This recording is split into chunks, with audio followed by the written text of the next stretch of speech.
स्वतःची दुसऱ्याशी तुलना करणे योग्य नाही, कारण प्रत्येकाची लाईफ वेगवेगळी असते. नमस्कार मंडळी, मी चेतना स्वागत करते तुमचे माझ्या चॅनलमध्ये, ज्याचे नाव आहे स्वरावीरा फॅमिली ब्लॉग. तर आज आहे गुरुवार आणि मी बनवते हे शेवग्याच्या शेंगांची भाजी. तर इथे मी त्यांना उकडायला टाकलेलं आहे आणि इथे मी भाजते सांबार. आणि इतकं डोकं दुखतंय ना की खूप जास्त डोकं दुखतंय. आणि ते पण घरी नाही, त्याच्यामुळे ट्युशन पण मलाच घ्यायची आहे. मुलं अभ्यास करतायत समोर आणि स्वयंपाक करणं पण गरजेचं आहे, कारण स्वरा सकाळी लवकर उठते ना, तर तिला लवकर झोपायला येतं, त्याच्यामुळे ती लवकरच झोपायला मागते. आणि मग स्वयंपाक जर झालेला नसला तर तशीच उपाशीच झोपायचं म्हणते. आणि लेकरू उपाशी झोपलं की मला करमत नाही. त्याच्यामुळे म्हटलं आता स्वयंपाक करून घेते, त्यांना अभ्यास देऊन टाकला आणि आधी स्वयंपाक करून घेते म्हटलं. आणि डोक्याची बिमारी तर माझी कधी जाईल मलाच कळत नाही. सगळे उपाय करून थकले मी आता. इतक्या गोळ्या खाव्या लागतात, एक दिवस असं जात नाही की माझ्या गोळ्या खाऊन होत नाही म्हणून. असं वाटतं रोज रोज ह्या गोळ्या खाऊन मरण्यापेक्षा, किडनी फेल होऊन मरण्यापेक्षा एकचदा काय झोपायच्या नाही तर कशाच्या गोळ्या खाऊन एकचदा झोपून राहायचं कायमस्वरूपी, असं झालंय मला. दादा इतकी परेशान झाली ना मी या डोक्यामुळे, सगळे इलाज करून थकली मी.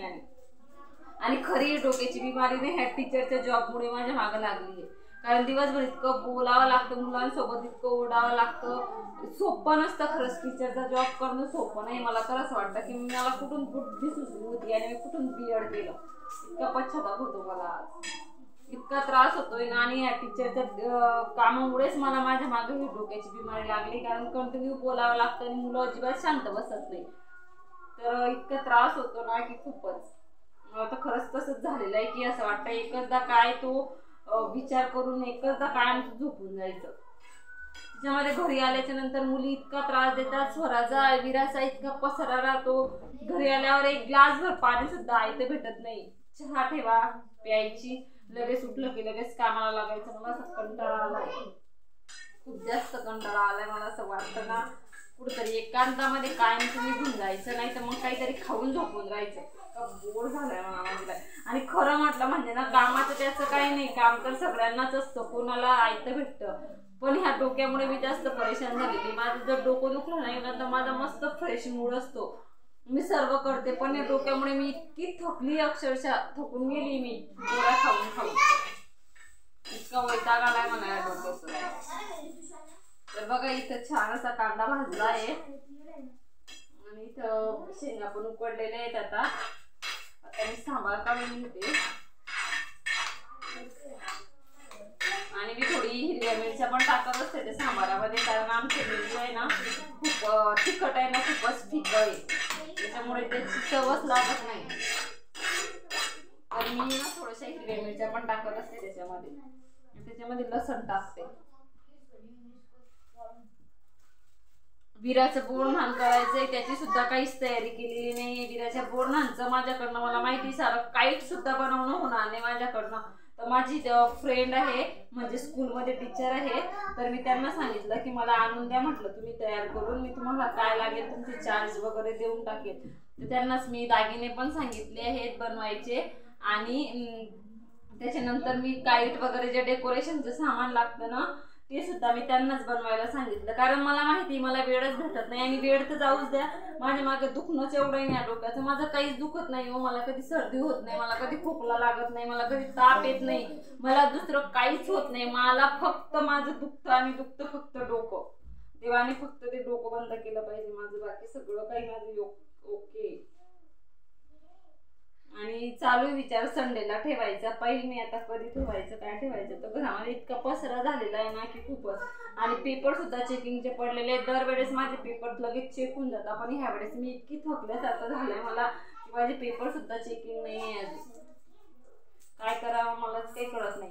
त्यांना काही सांगायला गेलं त्यांचं एकच उत्तर असतं, जॉब सोडून दे. मग जॉब सोडून कसं शक्य आहे, ते ऑप्शन नाही त्याच्यावरती. आणि ते तरी काय करणार आहे, ते तरी मला काय उत्तर देतील.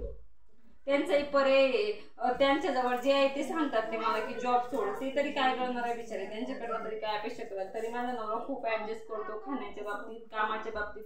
मला कधीच म्हणत नाही की तुझं घरामध्ये व्यवस्थित राहत नाही का काही, कधीच म्हणणार नाही ते मला, कारण खूप समजून घेतात की एक जॉब करून छोट्या मुलाला सांभाळून ही सगळ्या गोष्टी करतेत म्हणून खूप समजून घेतात ते मला.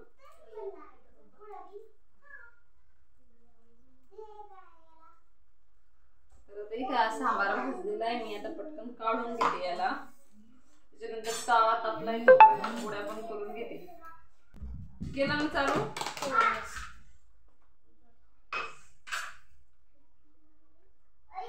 आता 3 पोळ्या आहेत. ह्या स्वराला साठी, म्हणजे स्वरा एक खाईल आणि 2 मग, आणि बाकीच्या भाकरी राखते मग आता. कारण काही ऑप्शन नाही माझ्याकडे. माझी अजिबात इच्छा नाही आता कणिक भिजवायची आणि परत स्वयंपाक करायची, परत पोळ्यांची हे करायची. इच्छाच नाही राहिलेली माझी. डोकं दुखतंय ना, खूप जास्त डोकं दुखतंय. कशी उभी मी इथं माझं मलाच माहितीये.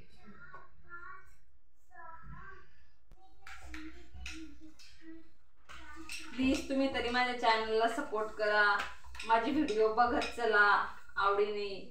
मी नक्कीच तुम्हाला चांगला कंटेंट देण्याचा प्रयत्न करेन.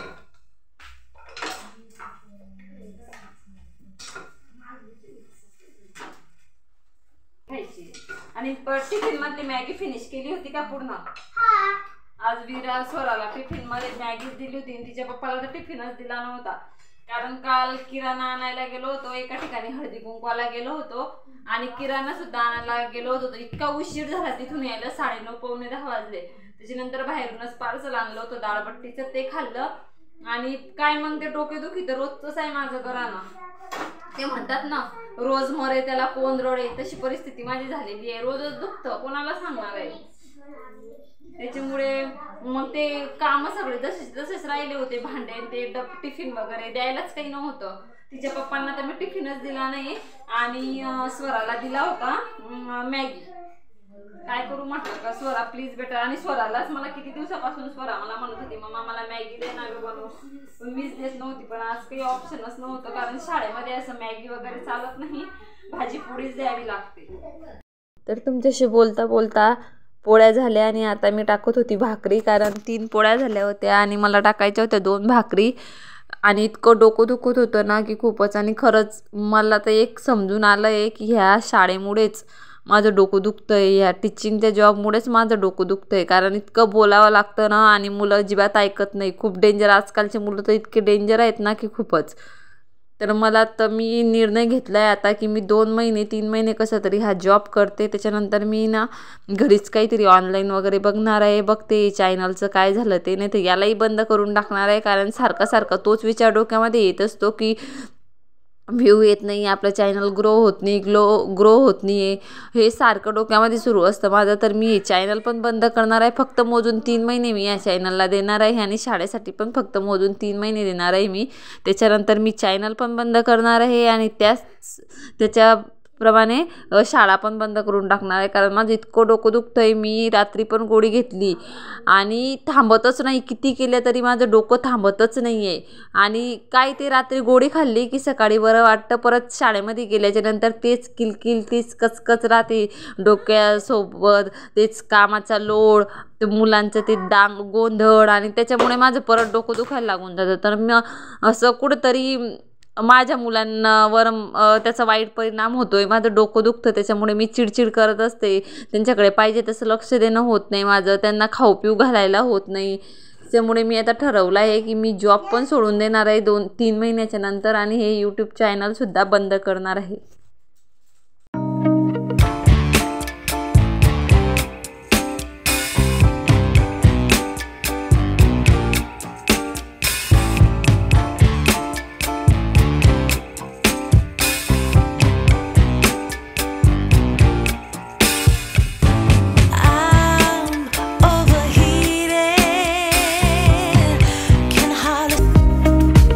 तर नंतर मी स्वराला जेवण वगैरे दिलं आणि त्यांना खूप लेट झालं होतं. ते आल्याच्या नंतर आम्ही पण जेवण केलं आणि गोळी घेतली आणि मी झोपून गेली. त्याच्यानंतर मग मी व्हिडिओ शूट नाही केला, कारण अजिबात काहीच करण्याची कॅपॅसिटी नव्हती. तर आजचा व्हिडिओ मी इथंच एंड करते. भेटूया लवकरच. जय जिजाऊ, जय शिवराय.